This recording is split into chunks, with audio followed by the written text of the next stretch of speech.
দৃশ্যটা দেখুন, Spain goalkeeper কতটা দূরে দাঁড়িয়ে।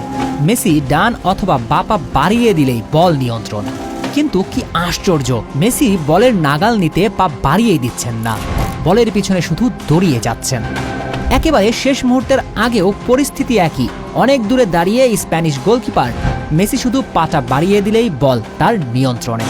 কিন্তু মেসি সেটা করেননি। যেন স্প্যানিশ গোলকিপার বের হয়ে বলের নিয়ন্ত্রণ যতক্ষণ পর্যন্ত না নেবেন ততক্ষণ পর্যন্ত মেসির কাজ শুধু দৌড়িয়ে যাওয়া। এবং শেষ মুহূর্তে স্প্যানিশ গোলকিপার শুট নিলেন। আশ্চর্য, তখনও মেসি বল নিয়ন্ত্রণ নেবার চেষ্টা করেননি, পাটা বাড়িয়ে দেননি। এমন ঘটনা মেসির ক্যারিয়ারে কি একটাও দেখাতে পারবেন? এরপরেও কি বলবেন না ফাইনালের আগে কিছু একটা ঘটেছিল, মেসিদের ম্যাচটা ছেড়ে দিতে বাধ্য করা হয়েছে? আপনার কাছে মনে হতে পারে এই প্রশ্নটাই অবান্তর।